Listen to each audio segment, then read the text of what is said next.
estábamos viendo el tema de fuente de datos primario, eso es lo que vimos en la clase anterior, y comenzamos a ver lo que eran los métodos cualitativos. Recuerden que métodos, fuentes de datos hay primario y secundario, y ahora estamos viendo dentro de eso estamos viendo los métodos cualitativos.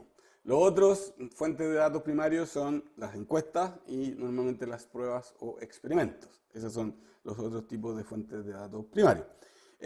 Habíamos visto un poquito la introducción, ¿cierto? De alguna manera de cuáles son las distintas ventajas, de alguna manera por qué surgen los métodos cualitativos, de dónde vienen, ¿cierto? Si yo les contaba que venían un poco de otras disciplinas y que nuestro objetivo normalmente con los métodos cualitativos es tratar de entender un poco lo que pasa al interior de los consumidores o de los sujetos, personas que queremos investigar, que normalmente no son tan...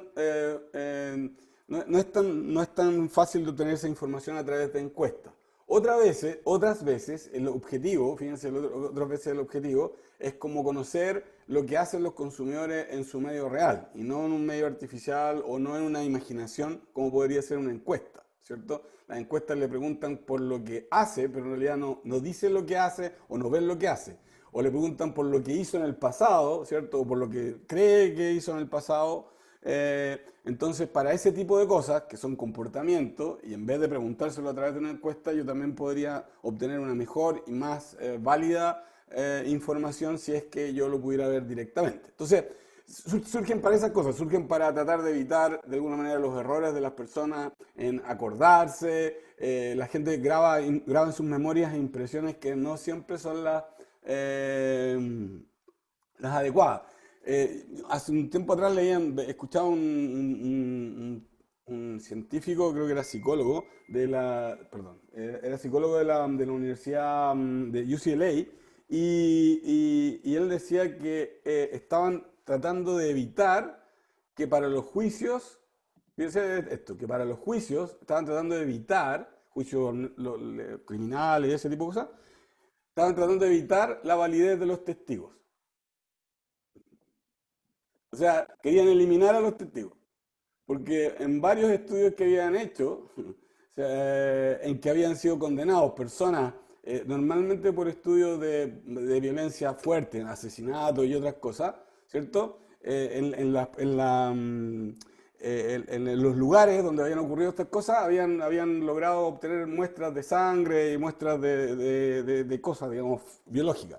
Y con la tecnología actual habían podido chequear los ADN y habían comparado los ADN de las personas que estaban, en este caso, encarceladas, que habían sido culpabilizadas y encarceladas, y las que estaban ahí involucradas.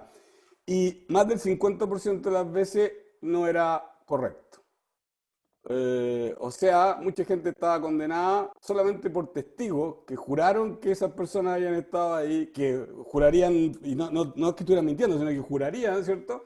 Porque la gente, eh, cuando ve algo, cree ver algo en realidad, pero no, lo que ve no necesariamente es lo que sucede, ¿ya? Entonces, por eso es que es importante a veces otros métodos, ¿ah? Imagínense lo loco que estoy diciendo, o sea, ese nivel de complejidad a veces ocurre, cómo uno percibe las cosas y cómo se afecta con sus filtros individuales, cómo observa o cómo retiene, mejor dicho, cómo retiene en la memoria alguna información. Entonces, los métodos cualitativos tratan de disminuir ese error, tratan de ser de alguna manera más fidedignos con lo que realmente la gente se comporta, o en los casos en que las personas no lo pueden expresar a través de una encuesta o a través de un experimento, que por lo menos lo puedan hacer a través de otras técnicas como las que vamos a ver a continuación, ¿ya?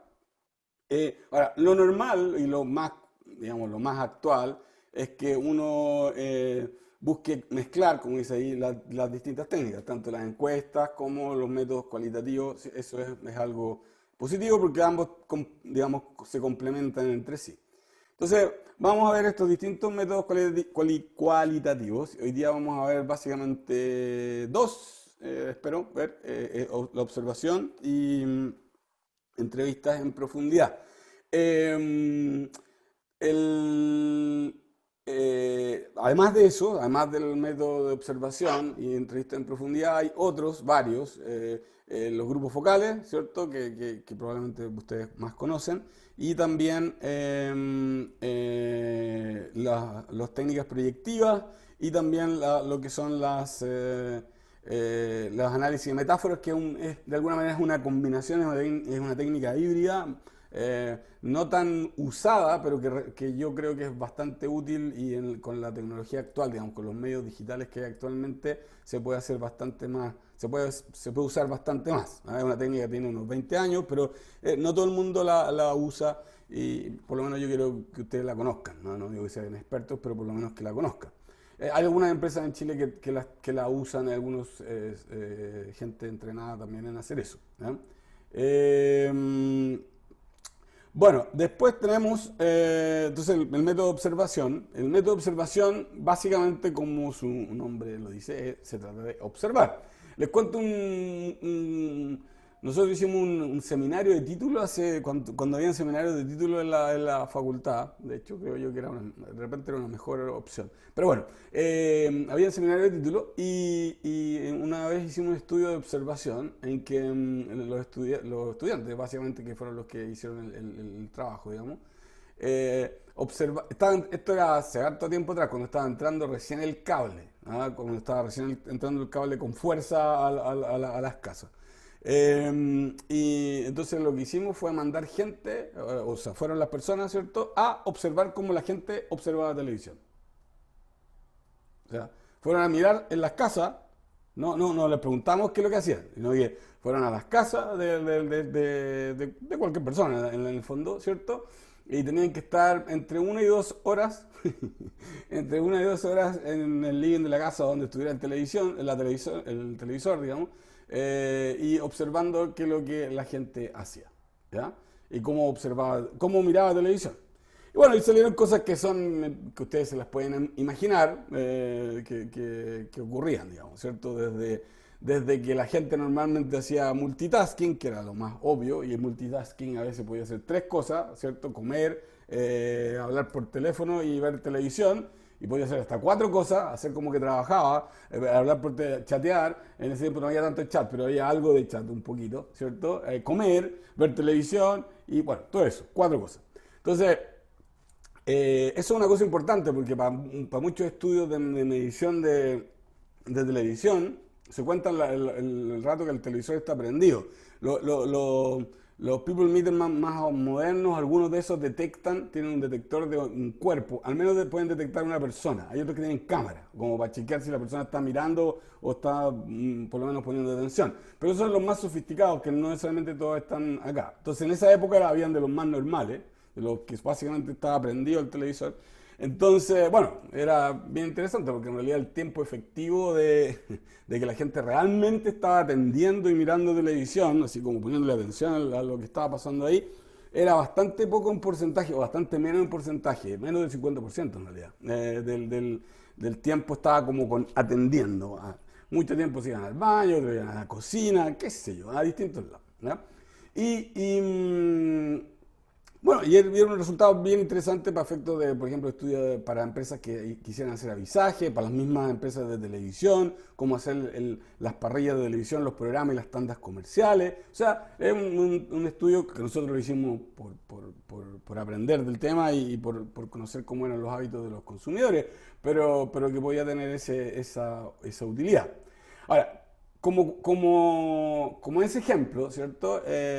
Uno tiene que tener claro qué es lo que quiere observar. O sea, esto no es una observación así como vamos al parque y miremos lo que pasa en la vida, digamos, ¿no? O vamos a la casa de alguien y observemos. No, se supone que tengo yo definido un problema previo, un objetivo, ¿cierto?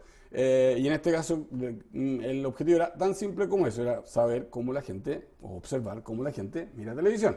No era otro, ese era amplio si ustedes quieren. Ahora, también queríamos saber qué otras cosas la gente hacía, ¿cierto? Además de ver televisión, dónde lo hacía, cómo lo hacía, si lo hacía sentado, en su cama, no sé, en el comedor, en línea, en qué lugar, qué otras cosas tenía en paralelo, digamos, usando, computador, teléfono, no sé, radio u otras cosas, etcétera.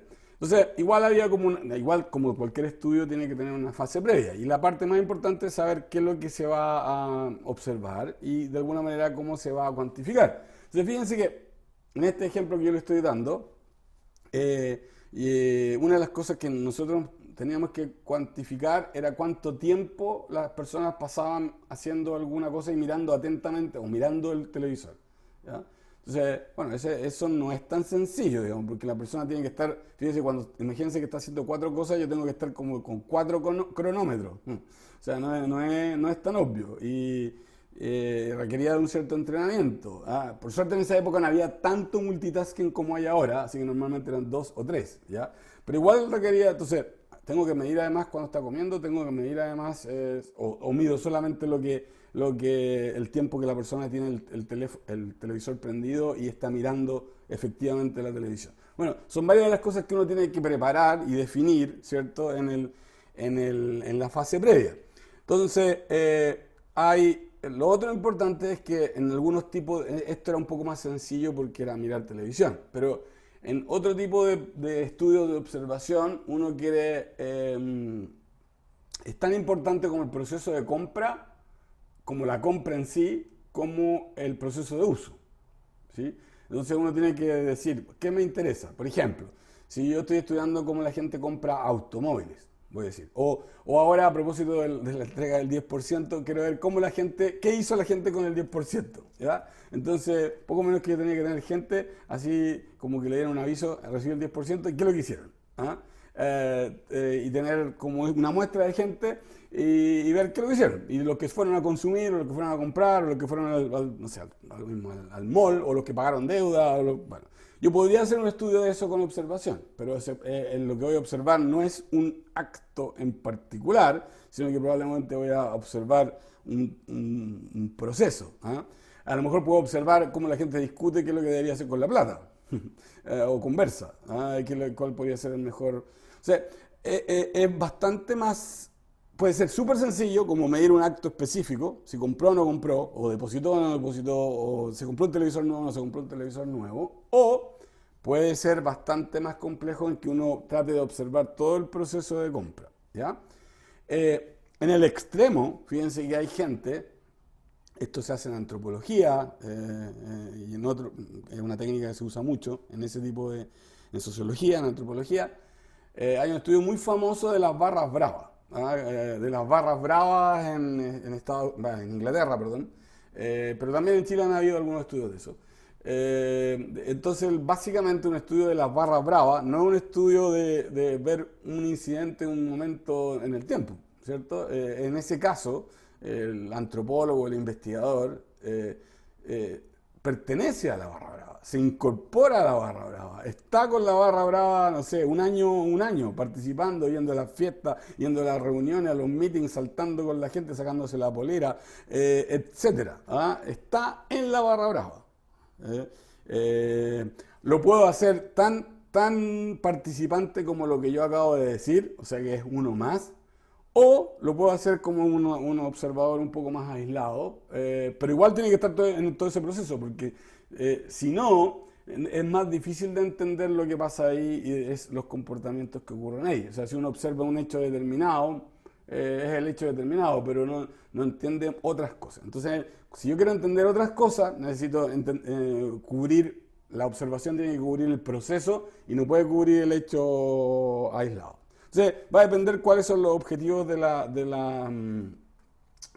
investigación. Si es que yo mido más tiempo, ¿cierto? Me involucro más o menos en la investigación. También va a depender, otra cosa que tengo que considerar es qué tipo de información, o sea, si la información que yo quiero obtener, o el acto, o el comportamiento, o el proceso de comportamiento que yo quiero medir y observar, es factible de ser observado mecánicamente o requiere de que uno esté en persona, ¿ya? Fíjense que el ejemplo que veíamos recién de observar cómo la gente ve televisión, en estricto rigor, yo podría poner una cámara en casi todos esos hogares y observar. O sea, podría hacerlo. Ahora, Antes era más difícil porque las cámaras más malas, etcétera, pero ahora hay estas cámaras de vigilancia, hay cámaras que se mueven solas, ¿cierto? Donde hay movimiento. O sea, puedo hacer más cosas, pero es más difícil, por ejemplo, tendría que poner como dos cámaras, una así como que mirar a la, la pieza o el lugar, ¿cierto? Pero además tendría que seguirlo. Y si se va al baño, y si se va a la cocina, ¿qué es lo que hace en la cocina? ¿Es tomar té o solamente ir a conversar? O qué sé yo. ¿Ah? Entonces se empieza a poner un poco más complicado el hacerlo con un medio mecánico. En otros casos es más sencillo. O sea, si yo quiero ver un proceso de compra al interior de una tienda, yo eventualmente podría hacer eso con una cámara, ¿cierto? Estas mismas cámaras de vigilancia yo podría ver por dónde anduvo la persona, cuáles fueron los distintos productos que vio, ¿cierto? En vez de que sean, entre comillas, ladrones, estos serían consumidores. ¿Ya? Y yo podría ver en qué lugares pasó, qué productos vio, hasta que finalmente se fue a la caja del registro y, y eso. Entonces, todas estas consideraciones las tengo que tener en cuenta para ver cuál es la mejor manera, cuál es el mejor diseño para hacer la observación, ¿ya? Bueno, aquí hay algunos criterios como que estaba mencionando un poco, ¿cierto? Los datos deben ser asequibles para ser observados. Ojalá que el comportamiento sea más o menos frecuente, de modo que yo no tengo que estar esperando toda la vida. ¿Se han fijado esos estudios, así como esas películas de National Geographic? Así como que tienen que estar como 6 meses para ver que llega el pajarito rojo con la crestita amarilla porque hizo no sé qué cosa y están 1000 años y no se pueden ni mover, están con la cámara para que pase ese momento. Ese un comportamiento, un acto muy esporádico. Eso lo hace muy caro y a lo mejor no se justifica, salvo que por razones científicas y otras cosas. No comercialmente, nadie pagaría a alguien que estuviera 6 meses ahí esperando ese momento. Entonces, si es así, probablemente si es un acto muy poco frecuente, primero hay que ser inteligente y tratar de ir cuando ocurran esos actos, o si no, buscar otra técnica que pueda ser un poco más efectiva, a pesar de que a lo mejor no va a ser tan precisa, pero va a ser un poco más barata. ¿Ya? Bueno, alternativas que yo tengo para la observación, o sea, ¿qué cosas tengo que... ¿No me puedo preguntar una cosa? Y claro, no, no, Quiero una consideración que tal vez podría tenerse, no ocurre cuando alguien observa a una persona o a algo en general, ocurre en la física, como con las partículas más pequeñas, que cambian su actitud cuando uno las observa, como si uno está ahí sentado con la persona viendo tele, puede que se ofrece más a ver tele, claro. ¿no? Eso es efectivo y por eso es que en general lo que uno hace es empezar la observación, a registrar eso, pero uno descarta las primeras partes del proceso de observación. Porque entiende que al principio, sobre todo en el ejemplo que yo estaba diciendo, que es un poquito invasivo, ¿cierto? Las personas se pueden ver afectadas. Pero nosotros somos animales de costumbre, por suerte, y como que rapidísimo nos acostumbramos a la presencia de otro. Y luego ya empezamos a comportarnos como siempre nos hemos comportado. Ahora, obviamente que el observador tiene que tratar de pasar piola, tiene que tratar bueno, si te cayó mal, obviamente que incluso a lo mejor hasta te echan del lugar, digamos, ¿cierto? Como observador. O sea, hay que tener ojo, pero es correcto lo que dices tú. En el caso, por ejemplo, en ese caso que yo te lo estoy comentando, nosotros teníamos un periodo de calentamiento, warm-up period de como 15 minutos. O sea, los primeros 15 minutos no contaban para la observación. ¿Ya? En ese caso, Perfecto. en otro tipo de casos puede ser un poco más, un poco menos. ¿Mm? Pero sí, es un problema.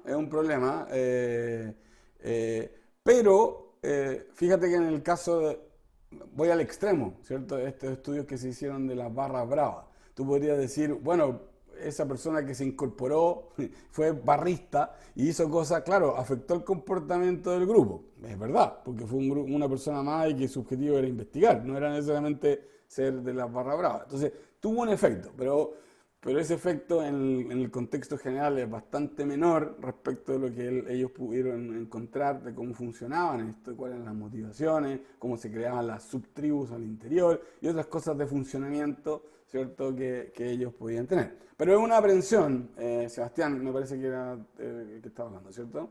Sebastián. Sí, sí, Sí, Sebastián. Leonardo tiene la mano levantada, ¿sí? Profe, una consulta. Dime. Ya supongamos que yo usara estos métodos y lo tuviera que defender en una tesis. Si algún profesor me contraargumenta lo que usted, por ejemplo, estamos viendo de la televisión Ujú, y me plantea lo que dice el compañero que para mí también es válido, ujú. igual me dejaría como en una zona así, en cómo lo explico, así como lo abordo. Bueno, le puedes dar la misma explicación que yo te acabo de dar. Esa es la número uno. Ahora, va a depender del estudio cuánto es el periodo de warm-up o de calentamiento. En algunos casos puede ser más rato. Entonces tú puedes decir, bueno, los datos que voy a presentar, en el fondo, ¿qué significa? Que los datos que yo estoy presentando no incluyen los datos obtenidos en los primeros 15 minutos de la observación.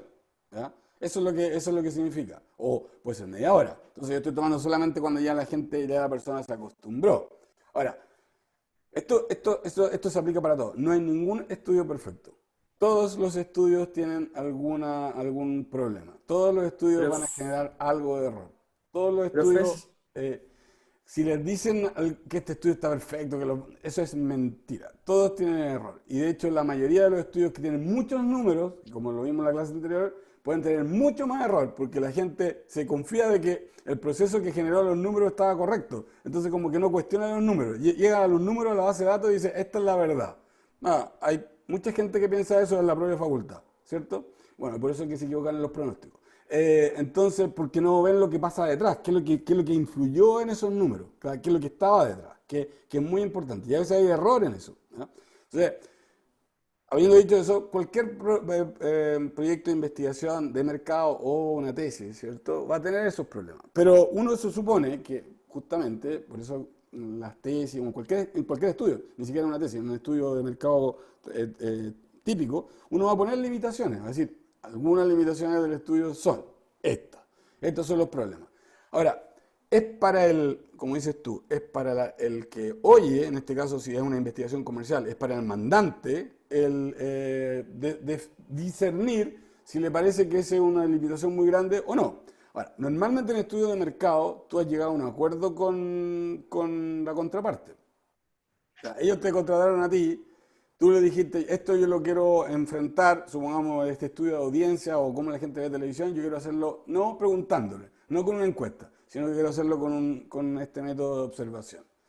¿Y por qué? Por A, B, C y D. Entonces se supone que ellos ya compraron la idea. O sea, en este caso el mandante. Y después verán, porque igual compraron la idea, pero a lo mejor tú haces el estudio y igual tienes problemas cuando se hizo el estudio o algunas dificultades y ellos dirán, bueno, esto lo creo en un 80% o esto lo creo en un 30% o esto lo creo bien, o sea, un 100%. ¿Ya? Tú tienes que mencionar eso.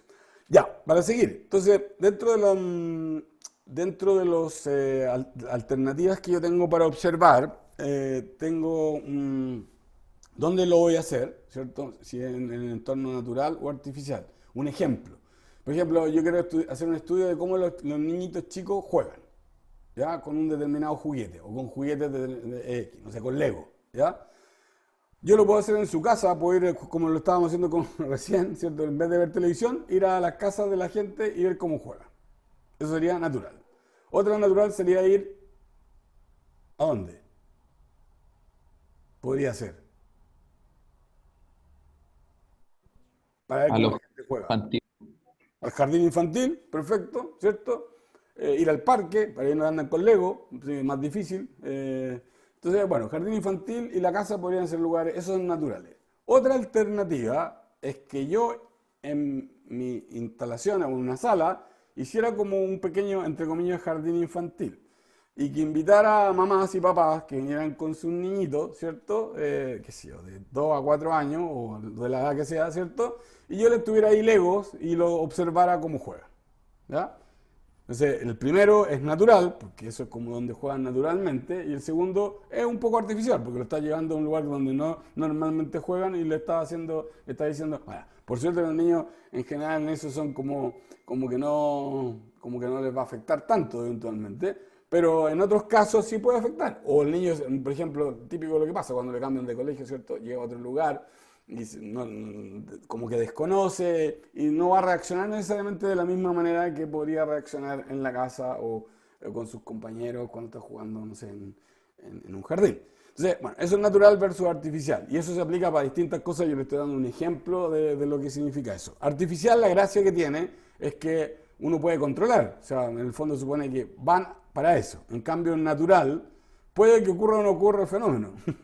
Porque yo lo puedo ir a filmar pues, en el break. O a los niños cuando tienen un recreíto, ¿cierto? Y justo se le ocurre jugar a la pelota y no con los legos. Yo tengo que esperar hasta que se le ocurra jugar con los legos. ¿Cierto? No puedo interferir, tengo que esperar eso, ¿no? Entonces, podría interferir y decirle, no, ahora vamos a jugar que la tía le dijera, ahora vamos a jugar con los Legos, puede ser, pero igual requiere un poco más uno no tiene tanto control sobre eso, en cambio en el natural, perdón, en el artificial uno tiene un poco más de control. Pero ambos se usan, ¿ya? Ambos se usan. Si uno quiere más realismo, lo natural es mejor, pero probablemente sea un poco más costoso. Bueno, directa versus indirecta, eso es importante. Directa es que uno observa el comportamiento en forma, cuando está ocurriendo en el fondo, si uno lo ve, ¿ya? Indirecta es cuando uno observa los restos del comportamiento, como las pistas del comportamiento. Así como yo siempre digo, como de Sherlock Holmes, o ahora mismo ahora el CSI, Sherlock Holmes está como muy antiguo. CSI, ¿cierto? Que van y encuentran algunas cosas y habían unos gusanitos, entonces esos gusanitos tenían que haber venido de no sé dónde, entonces él seguro que tiene que haber estado antes, no sé, en la playa y ya. Por lo tanto, este es el personaje, ya de los 4, el único que estuvo en la playa es ese. Entonces, en el fondo yo veo los restos del comportamiento, veo como pistas, ¿cierto? Y en base a eso reconstruyo el comportamiento, ¿ya? ¿Un peritaje, profesor? Podría ser, pero no tiene por qué ser tan, yo estoy diciendo así, ultra sofisticado, pero una forma más sencilla, ¿cierto? Si tú quieres saber lo que la gente compró para comer en pandemia, o para tomar en pandemia, ¿cómo podría averiguarlo sin preguntarle a las personas? O sea, si... De hecho, ahí... Va para todo. Veía el nivel de consumo en el supermercado. Así. ¿Cómo? ¿Perdón? Viendo su Vaya a basurero. preguntar a los supermercados. Ya, pero eso es preguntar, pues, no observar. ¿Sí? observar. Viendo la basura, los envoltorios. Perfecto. Yendo a los edificios, supongo tú, donde sacan los conserjes, sacan todas las bolsas para afuera, ¿cierto? Ahora, mejor sería que uno fuera a los pisos y fuera antes que lo fueran a tirar así como por el ducto. Decir, no, señor, páseme su basurita, ¿cierto? Y yo me la llevo y la marco aquí, departamento 1603, que es el mío, y el lado 1602, y después en un lugar lo reviso y veo cuáles son las cosas que hubo. Ahora, no voy a tener todos los restos, pero voy a tener hartos restos, los envases, estas cosas van a aparecer ahí, ¿cierto? Entonces, es una manera indirecta de saber lo que la gente consumió. Ahora, si yo quiero una manera, fíjense que esto es importante, porque el acto que yo estoy tratando de ver es lo que consume, no necesariamente lo que compra, ¿ya? Porque suponte tú que tú vas ahí al shaft de mi departamento y encuentras ahí una botella de algo, ¿no? De algún alcohol, voy a decir, ¿ya? Yo no tomo mucho, así que por eso a mí me da risa. Entonces la gente diría, imagínense, pasa tomando este señor. Y en realidad a lo mejor no pasa tomando, a lo mejor era antiguo y me lo regalaron y yo lo boté y no lo quise botar así como con líquido, sino que boté el líquido por la cañería, digamos, ¿ah? Pero yo podría presumir de que esa persona, o sea, yo me lo consumió, ¿ya? Si yo quiero saber lo que compré, o sea, lo que eventualmente compré, ¿qué otra cosa podría mirar? Profe, estando presencialmente en el lineal de cajas ¿Ya? y ver cuándo van pasando los productos Sí. y pasar, no sé, tomarse un tiempo en una caja, después Pero en eso es otra directo. caja. Pero eso es directo. Sí, Ver la directo. boleta. Sí, pues, porque tú estás viendo. Si tú ves la boleta es indirecto, ¿cierto? Si tú le dices a las personas, no lo voy a seguir, pero júnteme todas las boletas que usted ha comprado en el mes y pásenmelas, ¿ya? O sea, entonces, ahí voy a tener claro, de hecho, si yo hiciera ese estudio me daría pena, porque yo no sé cuántos tomates he botado últimamente, porque se me han echado a perder. Cada vez que lo hago me da lata, pero bueno, pero uno los compró. Entonces yo podría pasar las boletas, ¿sí? y mostrar que, o sea, y la gente podría estudiar y saber qué es lo que compró. Entonces, ahora, Yo estoy dando ejemplos que son como que se usan y que son más sencillos. De hecho, hay un estudio de la basura que se hicieron hace mucho tiempo atrás y era muy gracioso porque en los, entre comillas, hogares ABC1, donde había más marcas blancas para algunos tipos de productos. ¿Ah? O sea, bebida gaseosa Tom, Líder, no sé, hartas marcas que uno supondría, así a priori, que no es el caso, y a su vez, en otros lugares donde uno supondría que la gente compraba productos o marcas más baratas, no era el caso, compraba las marcas como más, no digo top, pero las marcas comunes, o sea, conocidas, digamos. ¿Eh? Entonces, es interesante esa opción. Ya. Profe, Tercera, ¿sí? ¿Alguien me iba a decir? sí, yo, con respecto a lo que decía Vale, ¿verdad? De las boletas. Ujú. eh, y más lo que decía yo, ¿se podrían unir las dos y hacer las dos a la vez? Claro, o sea, sí, claro que se pueden hacer, siempre se pueden complementar. Ahora, si tú vas a hacer lo otro, si vas a hacer, mirar exactamente qué es lo que compró, normalmente cuando uno hace eso, normalmente uno hace cuando uno quiere ver el proceso de compra. Entonces uno sigue, una vez hicimos eso, yo en el curso de gestión y empresa, no sé si alguno de los chicos que está acá le tocó hacer, pero antes lo hacía. Ahora ya no lo he hecho mucho. Antes yo les decía que tenían que seguir a unos consumidores. Tenían que seguir entonces lo hacía seguirlo pues, tú, en dos supermercados distintos. En uno la dehesa y en otro, no sé, en Maipú, da lo mismo. Donde tú quisieras, pero en dos lugares distintos, ¿ya? Y tenían que seguirlo y como ver cuál era todo el proceso de compra. ¿Ya? Entonces, ahí se justifica que tú estés ahí, porque tú ves qué es lo que vio, qué dejó, qué metió en el carro, después sacó, qué sé yo, qué productos miró antes de echar a uno al carro. Claro, ahí te sirve más la observación directa. Pero si tú quieres saber solamente lo que compró, la boleta es suficiente. ¿Mm? ¿Y para qué voy a gastarme todo ese tiempo siguiéndolo? Que además igual es complicado porque tengo que hacerlo con discreción, que los guardias no se enojen, no sé, pues, o sea, o hablar con los guardias para que te dejen hacerlo, o sea, igual no es así directo, digamos. ¿Ah? Bueno, pero para que vean, yo le estoy dando ejemplos para que vean que hay varias cosas que uno podría observar, o sea, que la información en vez de preguntarla, uno la puede ir a conseguir, ¿cierto? Y con algún grado de creatividad puede conseguir muy buena información, ¿no? Ya, otra es humana y mecánica, que eso lo he dicho implícitamente, ¿cierto? Que el poder usar, ahí tenemos un amigo nuevo, que es un gatito. Está bien, que se instruya, que se instruya. El gato marketing, ya. Un- bueno, que sea humano-mecánica, ¿cierto? Que es lo que mencionabas antes, que yo puedo hacer observación con una cámara, ¿cierto? O con otro dispositivo, que normalmente la cámara es uno de los que más se usa, pero también podría ser un registro de sonido. Antes, cuando las cámaras eran muy caras, se registraba lo que pasaba, el sonido ambiente, ¿ya? Pero cualquier cosa que permita registrar el fenómeno físico. Las obvias son estas que yo estoy mencionando, pero también hay otras, por ejemplo, que son más, bueno, Leonardo lo había mencionado, como me lo mencionó a mí, creo, que son un poco más locas, así, como creo que en la diapositiva siguiente hay sí, aquí está. Fíjense ustedes que que probablemente los que les gusta el fútbol lo han visto, ¿cierto? Todos los jugadores andan con ese nice, eh, con esa camisetita. Podrían cambiar un poco el diseño. Encuentro que como que no sé si le queda tan bien. Pero bueno, esa como camisetita y que tiene como no sé, pues, el dispositivo del heart rate monitor, ¿cierto? El monitor de ritmo cardíaco, ¿no? Y algunas otras cosas. Y después descargan la información o en línea, dependiendo de lo sofisticado, ven, entonces así calculan cuántos kilómetros anduvo, corrió, qué sé yo, cuánto le subieron las pulsaciones, toda esa información. Bueno, en el fondo yo no tengo que estar presente, no tengo que estar mirando y calculando en la televisión cuánto corrió, ¿cierto? O en el campo de juego, sino que esto me lo hace un dispositivo técnico, ¿ya? Profe, hasta con un smartwatch se podría hacer. Claro, obviamente, ahora estos son, la gracia que tiene es que son un poco más sofisticados, pero sí, la tecnología va cambiando tanto. Ahora, este que está acá es un dispositivo más nuevo que antes, ustedes probablemente han visto en alguna película o alguien les ha contado esto de los detectores de mentiras.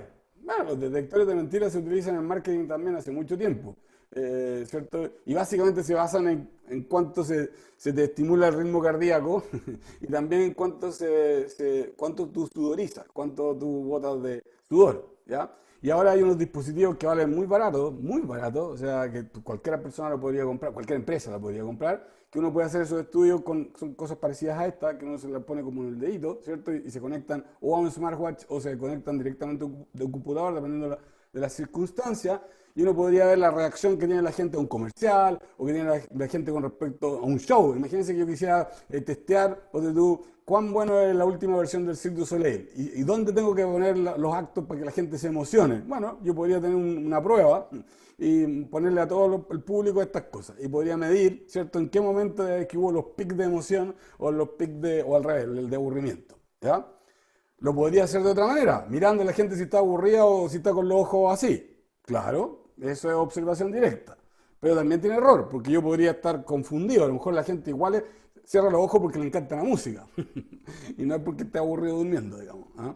Pues, bueno, yo puedo complementar. Fíjense que no sé si acá es muy chiquitita la foto, pero esto tiene que ver con... Allá ven a la chica que está tocando el cello, ¿cierto? O cello o contrabajo, se me confunden. Pero bueno, supongo que el cello, y ahí está midiéndose cómo está funcionando su cerebro, digamos. Hay de estos dispositivos que se ponen en el cerebro para tratar de ver dónde se ilumina, dónde se prende el cerebro. Eso han bajado muchísimo de precio, muchísimo de precio. Entonces la única restricción que tienen eso es que para interpretarlo normalmente se requieren técnicos y se requiere algún entrenamiento. Entonces, por eso es que todavía no son tan comerciales, ¿no? Porque si no lo comprarían en muchas partes, ¿no? Y esa parte es un poquito más cara. Pero están disponibles. Y así, entonces, ahora, esto siempre existió. Como decía, las cámaras, el people meter, audímetro, cámaras de ojo. Eso se utiliza mucho, se llama eye tracker, ¿cierto? Entonces ponen unas cámaras como al frente de la pantalla y ven dónde uno está, entre comillas, enfocando la vista, y ahí aparecen estos mapas de calor con los cuales supuestamente ven así en qué parte de una página web o cuál es el recorrido que uno hace por una página web, etc.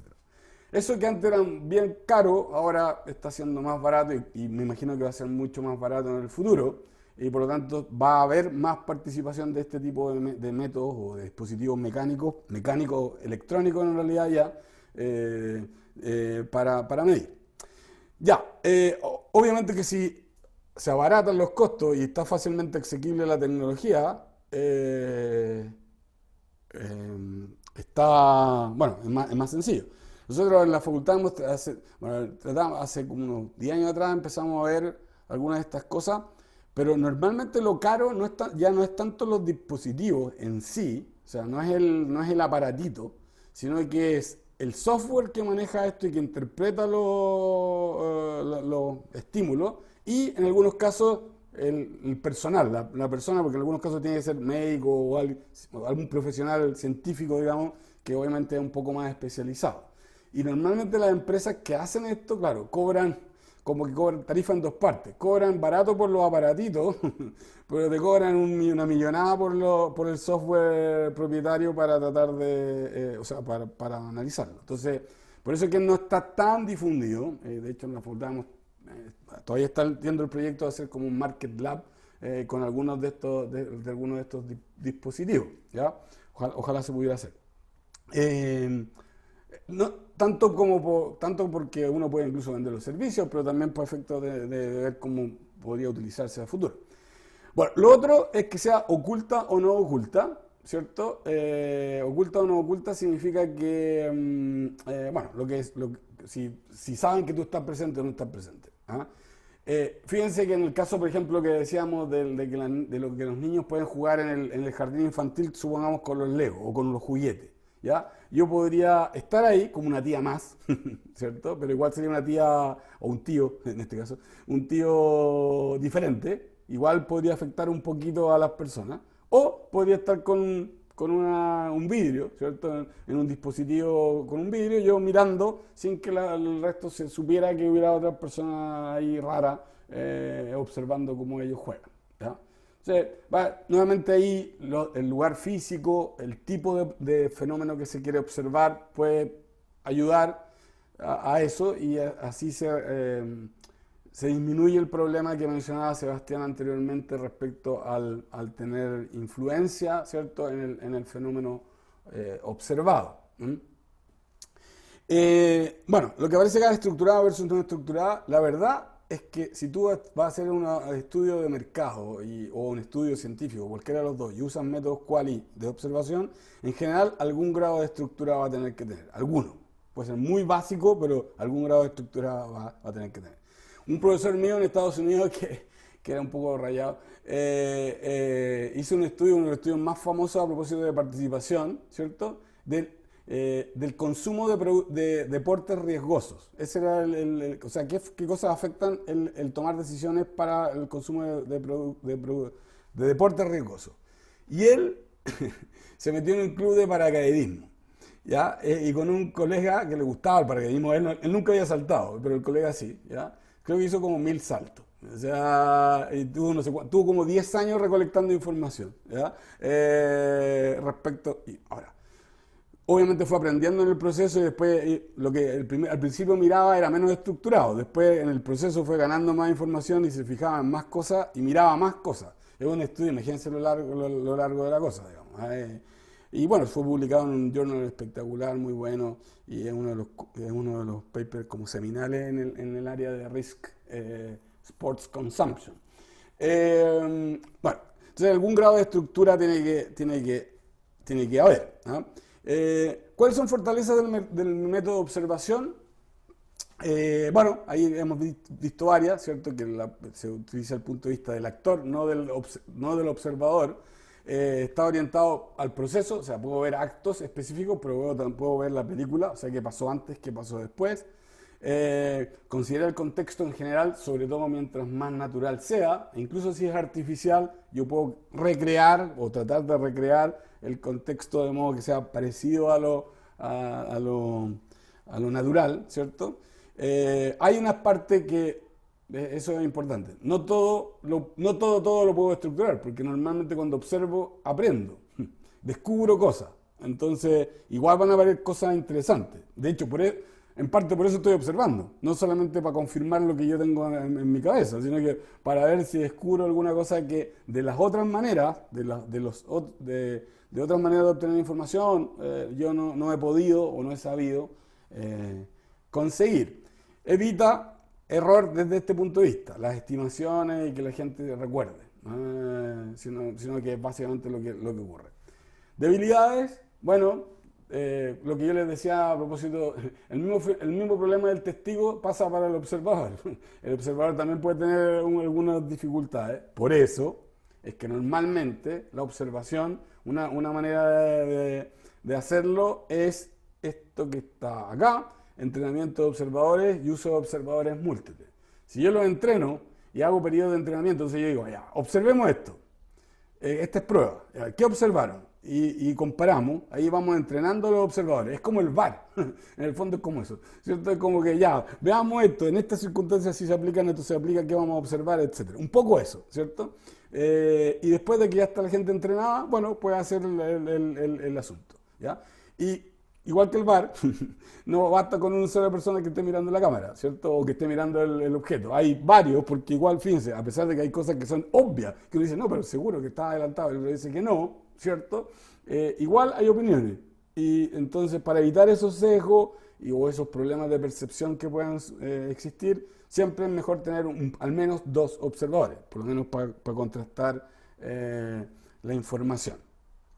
Muchas veces se combina o se puede combinar con otros métodos, como ya lo hemos mencionado, con entrevistas, ¿cierto? Para chequear algunas cosas. Bueno, dentro del muestreo, que es una cosa que es posterior, pero que igual está vinculado al diseño, si uno tiene que obtener, si uno va a utilizar alguna muestra no aleatoria, porque muchas veces estas muestras no son aleatorias, porque en el fondo es, vamos a observar a los niños, ¿dónde me conseguí, en qué jardín infantil me conseguí permiso para hacer esto? No es así como que hice una muestra de todos los jardines infantiles del planeta, seleccioné 2 o 10 y ahí fui y me dijeron, sí, pase a observar a nuestros niños. No funciona así la cosa, ¿cierto? Entonces normalmente va a ser una muestra no aleatoria, Pero ahí lo que puedo hacer, en vez de hacer una muestra de conveniencia, no, es que mi amiga es la jefa o la dueña de este jardín infantil. Ya va. Puede ser el primero, pero no todos pueden ser así. No todos los jardines infantiles pueden ser así. ¿Ya? Mejor decir, bueno, tengo contacto en estos 4 jardines infantiles, pero hay 2 que yo creo que son más representativos de la población, porque ese de allá, no sé, pues es todo en inglés. Y obviamente que la gente en Chile no hace eso. Entonces ese como que está fuera el de mi amiga era el que es todo en inglés. Así que la vamos a sacar. ¿Ah? Eso sería conveniencia. Entonces voy a elegir una muestra que sea, ojalá, de juicio o de cuota. ¿Ya?